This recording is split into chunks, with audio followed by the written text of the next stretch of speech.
ساکنان ولایت سوخت همیشه با مهنت‌دوستی، صبر و تحمل، تمکین و بردباری خود برای تمام جمهوری نمونه عبرت و باعث افتخار بود و هستند. امام علی رحمان.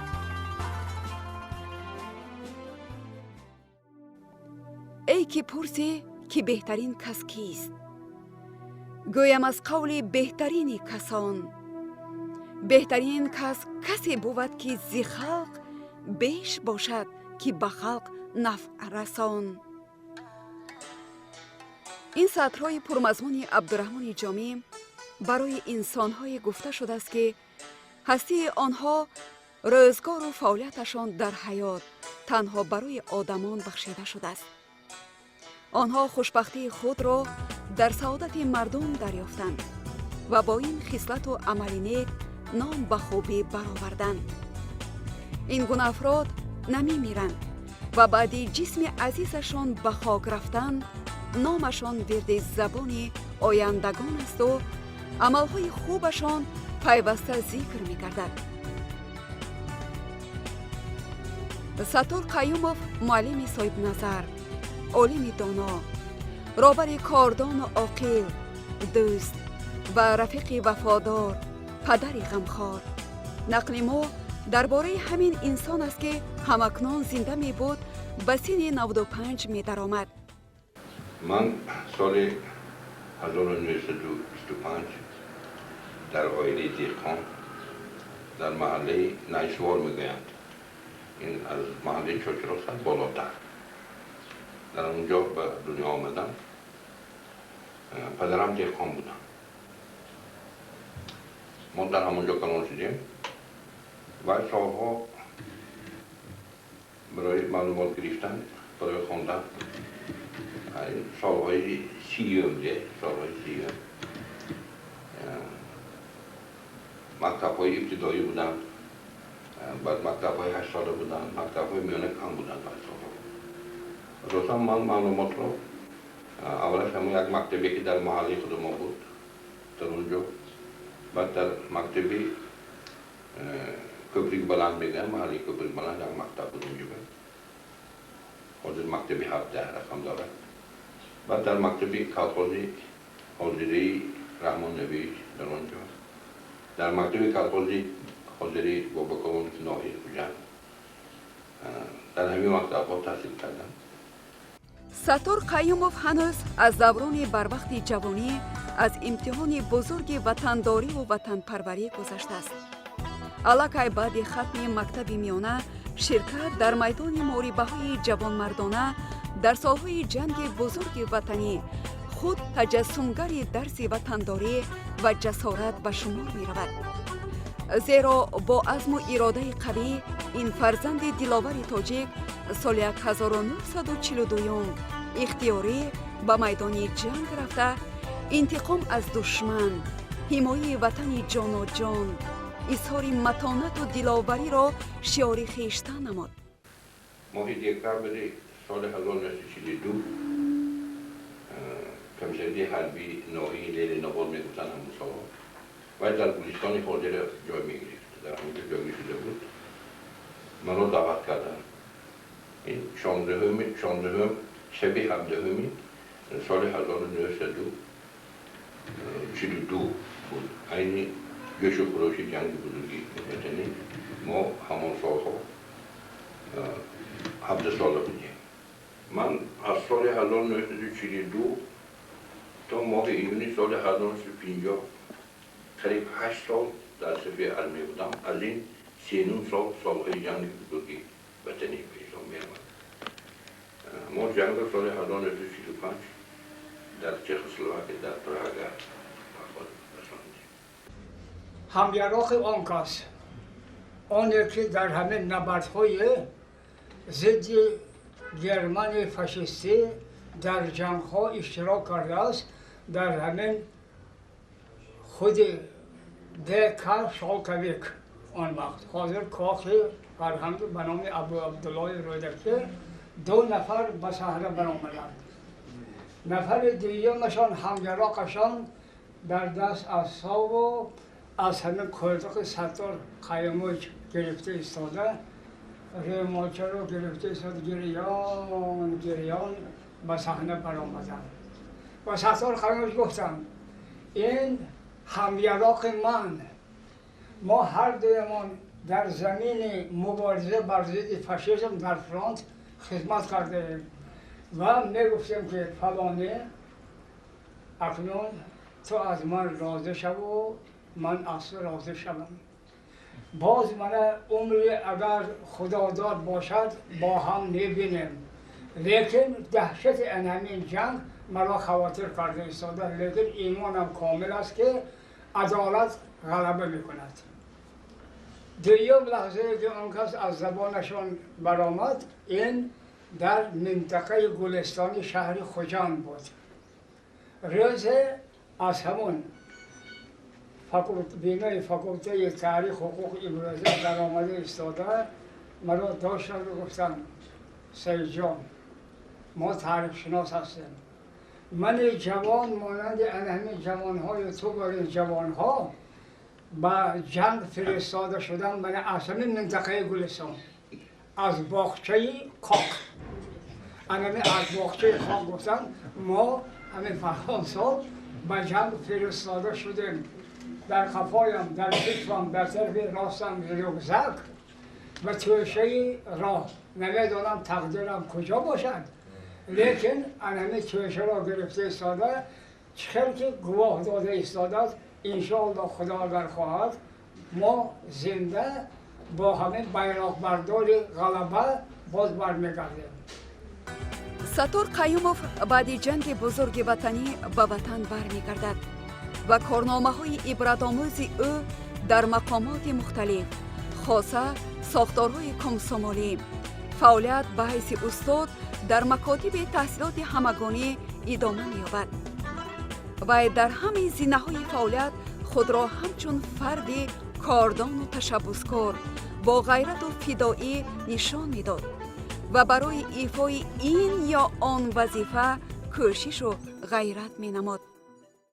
در این دنیا نه من مانم نه اون سلطان، بماند ابدی نیکی انسان. همین معلم به دخل دارد، نیکی میکنن. اگه من درباره ستار قیومش همین را گفتم که ما قطع خواندگی اون کس کسی و یا فکولتیتی زبان خارجی میخواندن و سال 51 آمدن درس به ما تاریخ میخواندیم. بعضی لکسی ها یک جایی میگذشت، همون وقت من اعتبار دادم که این کس بسیار هم و دانش اعتبار کلام میدادن. معلم به قائل شدن کار که از همون وقت سال 51 آمده تا تمام کردنشون فقط زباندانی جهاندانی بگن. من معلم غیر از همراه خواندنم و دیگر خصلتشون میدانم. خصلت‌های نیکشون بسیار بود. یک از خصلت‌های نیک این که سال من میگفتن خودشون وقتی که آرمی دعوت کرده شد 8 سال اون کس خدمت کرده آرمی. همین در وقت 8 ساله این آدمی که دانا بودن به زبان‌های خارجی نه فقط انگلیسی، زبان روسی اعتبار میدادن. این قائلش نگو. ما وقتی که همراه کار کردیم 13 سال ما همراه کار کردیم. همون وقتی که یگان کس یگان چیز نوشته نزد معلم درآمدگر زبان روسی که می‌نویسند همون تو اسلام میکنن. زبان‌های روسی که میدانسته که درآمده اونجا خرسان میرن که معلم اصلاح کرده. زبان روسی نه میدانستن. بعضی فکر و اندیشه زبان روسی که میگفتن ما نمیفهمیدیم. همین خیلی دانا بودن بر مسئله زبان. این بنابر همین زبان روسی نقض دانستن این تا همین مرتبه برامدن. فکرم همین وابسته کشم بکی اگر زبان دیقان چه بران کدام اصلا اون کارخانه سوسیالیسم رفته ابین دیقانا برامده زبان همین خیلی اصول کردن که 8 سال بکی از بودگی هم گذشته برفته. این مهنت دوستی معلم نشان میده. پیوند به علم و دانش و دلبستگی با تحقیق و بررسی مسائل مبرم تاریخی کشورهای شرق باعث آمد که در کنار خدمت‌های دولتی و جمعیتی انجام کارهای علمی را نیز دنباله‌گیری نموده در نتیجه زیر راهنمایی یکی از دانشمندان خاورشناس شارکوف در موضوع دیگرگونی‌های اجتماعی و اقتصادی در افغانستان سالهای 1955 1965 رساله نامزدی خویش را با موفقیت به دفاع رسانید که آن از جانب علامه باباجان غفورов نیز بهای سزاوار گرفته است. هرچند پس از بازگشت از شهر مسکو ستار قیومов مدت در وظیفه‌های حزبی و دولتی فعالیت نمودند، اما با تکیه بر همین فضیلت‌های پژوهندگی، مهارت خوبی تشکیلاتچیگی و راهنمایی ایشان را به حیث رکتور دانشکده آموزگاری شهر لیل‌آباد حالا دانشگاه دولتی خوجند به نام اکادمیک باباجان غفورов تعیین نمودند که دوام بیشتر از 13 سال برای رواج و رونق کارهای تعلیمی و علمی و تربیوی در این بارگاه بزرگ معرفت اقدام نموده در جاده بلند برداشتن مقام آن در حدود کشور سهم شایانی از خود گذاشتند. Один из старейших вузов республики. В сотнях школ Таджикистана работают сегодня его выпускники. Волнуются абитуриенты в ожидании первого вступительного экзамена. Понять их нетрудно, ведь не всем сегодня повезет.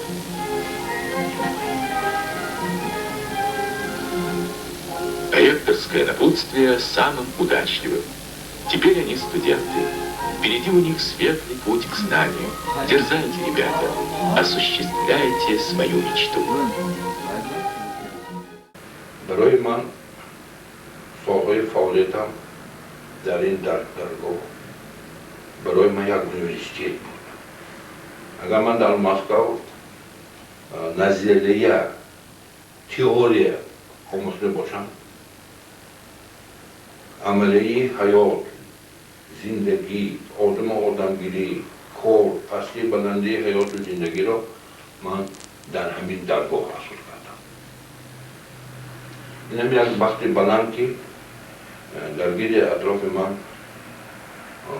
شخصانی مبارک شهر ما، ولایت ما، عالمان نامدار، شخصانی برومند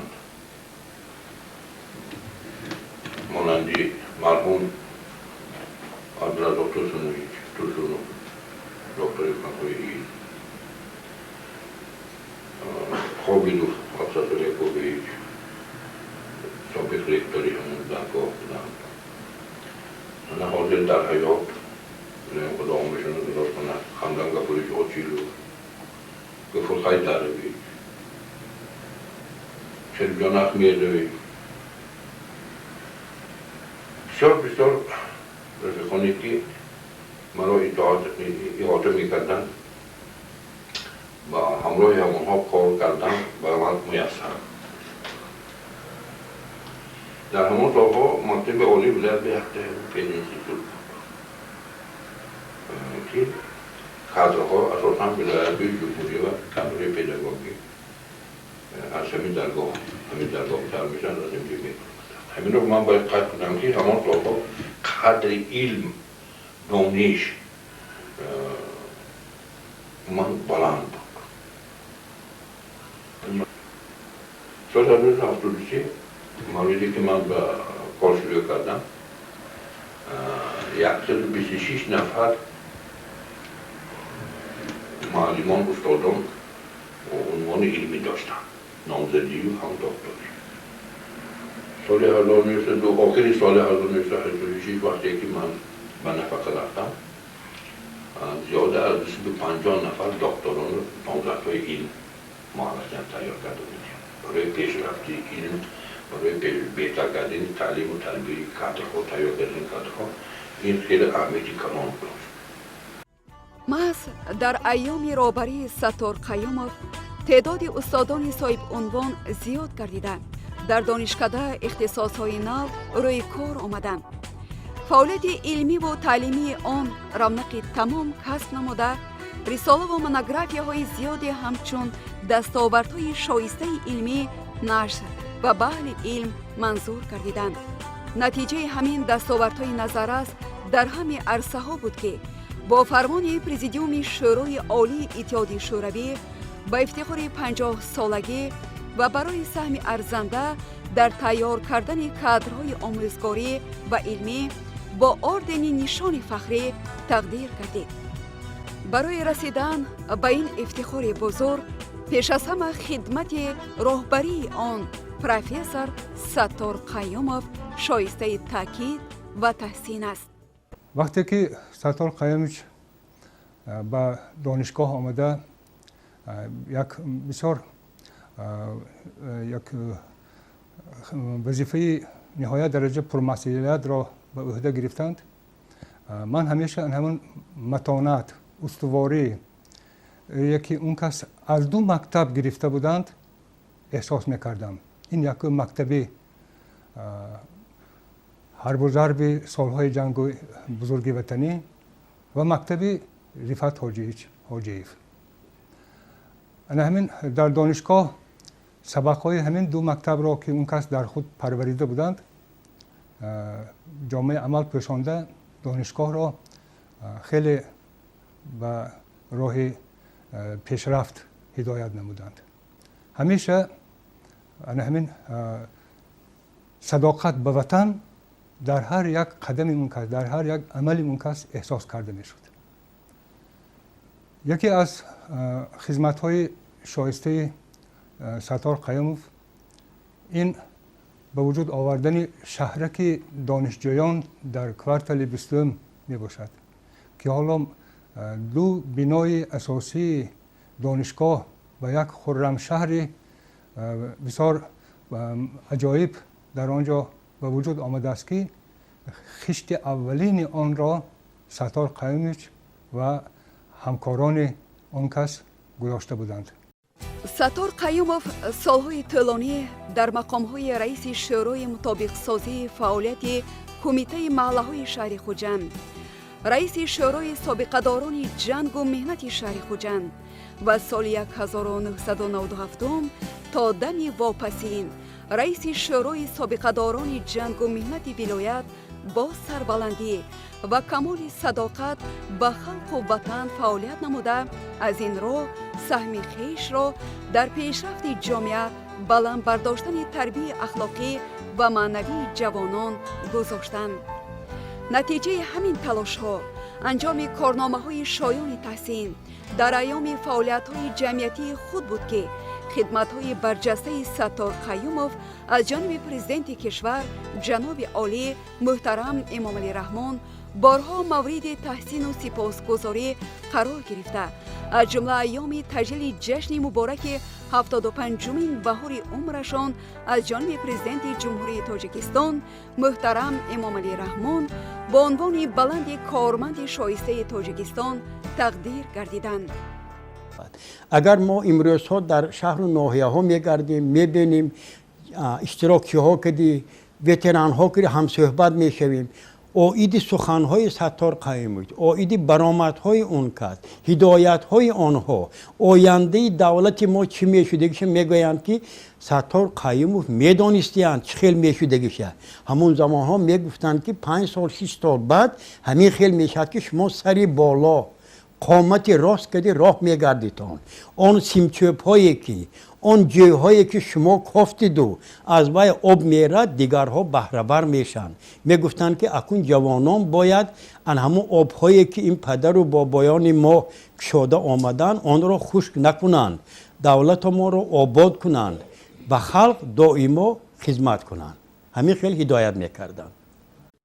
Саттор Кайюмов ҳамчун падар ва тарбиятдиҳандаи 6 фарзанд, 15 набера ва 21 абера барои аҳли иёлаш ҳам заҳматҳо кашидааст. ба серкориву серташвишии худ нигоҳ накарда, барои фарзандон вақт ёфта аз саломатӣ, услубу одоб ва хонишашон пайваста пурсиш ба амал меовард.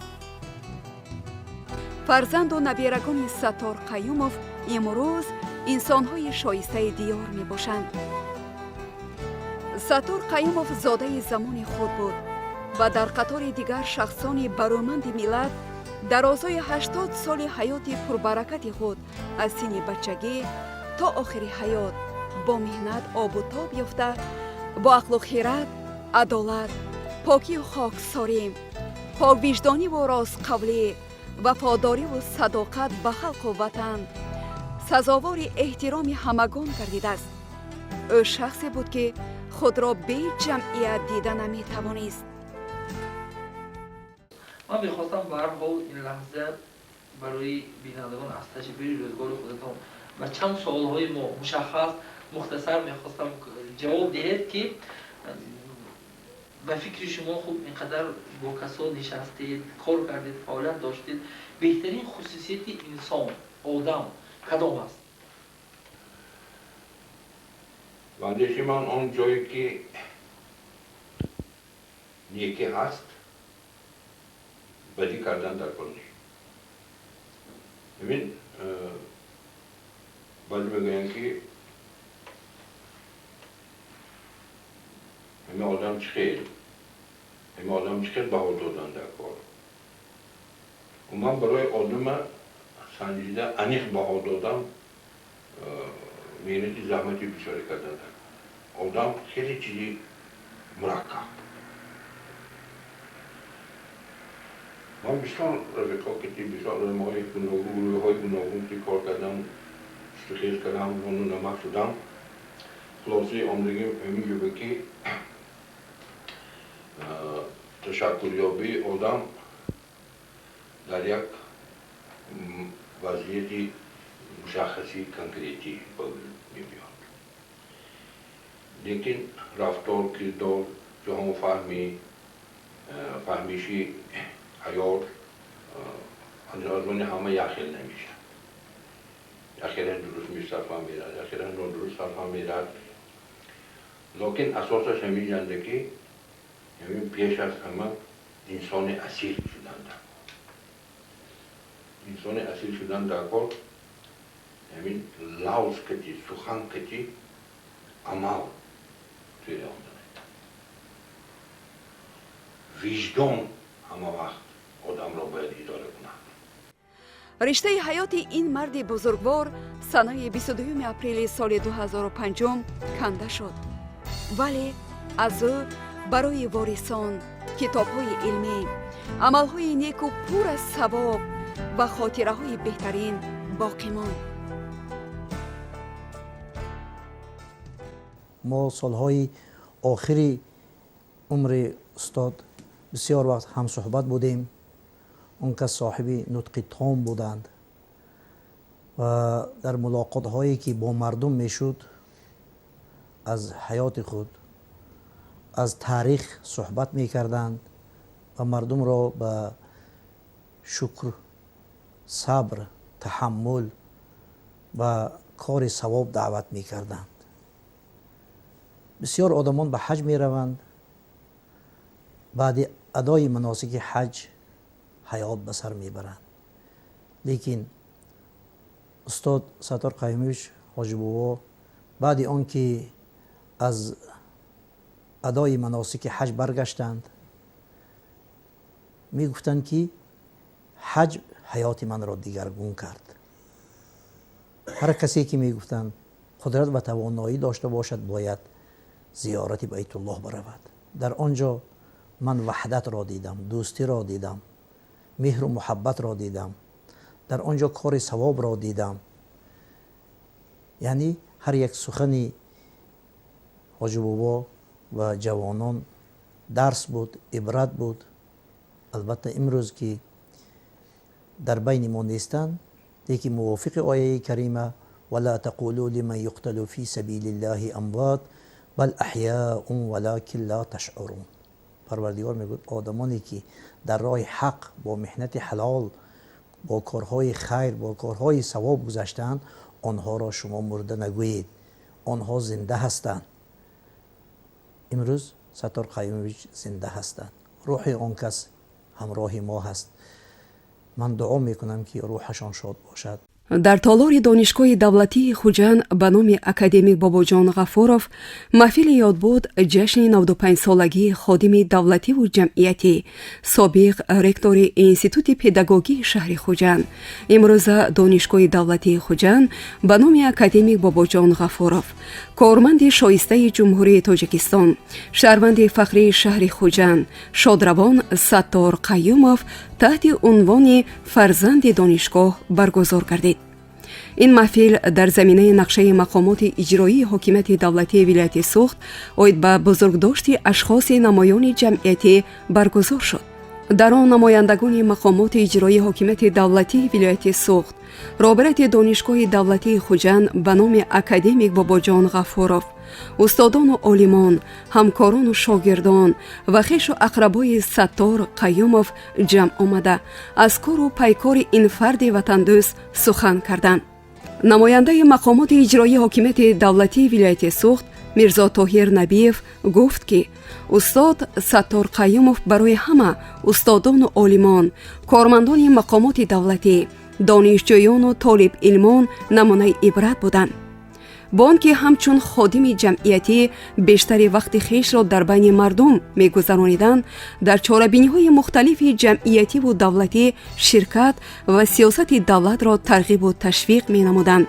боз ҳам сари фурсат ба донишгоҳ рафта барои донишҷӯён дарс мегуфтанд, мақолаву нигоштаҳои илмиеро таълиф ва нашр мекарданд.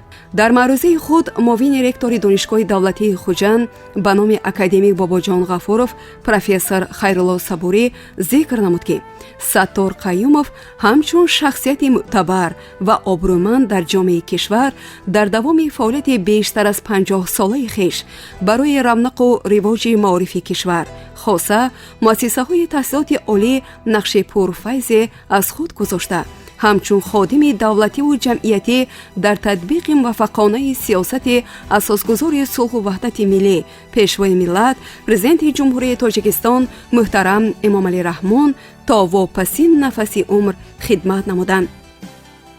рустам юлдошев устоди донишгоҳи давлатии хуҷанд ба номи академик бобоҷон ғафуров дар мавзӯи Саттор Кайюмов дар таърихи донишгоҳи мо баромад кард. аз ҷумла зикр кард ки Саттор Кайюмов давоми 13 соли роҳбарӣ дар донишгоҳ корҳои зиёди судмандро адо карданд. Шавкат Алиев, муовини раиси шӯрои собиқадорони ҷангу меҳнати вилояти Суғд дар бораи фаъолияти мавсуф ҳамчун раиси шӯрои собиқадорони ҷангу меҳнати вилоят сухан карда гуфт ки ҳаёт ва фаъолияти илмии омӯзгорӣ ва ҷамъиятии устоди маъруф Саттор Кайюмов намунаи барҷастаи ватанпарастӣ, хизмат кардан ба халқу ватан, садоқати бепоён ба дӯстии халқҳо, фидокорӣ дар ҷодаи илму маърифат мебошад. дар бахше дар оинаи хотираҳо дӯстон, ҳамкорон ва шогирдони Саттор Кайюмов, устодон ҳоҷӣ Ҳусайн Мусозода, Абдусаттор Абдуқодиров, Мавлудахон Шарифова суҳбат карда хотираҳои худро аз фазилатҳои баланди инсонии мавсуф ёд карданд. дар поён Абдурашид Кайюмов, фарзанди Саттор Кайюмов, барои ташаббускорон ва ташкилкунандагони маҳфил сипосгузорӣ намуд. бале, хотираи поки марди ватан Саттор Кайюмов дар дилҳои мардум то абад боқӣ хоҳад монд.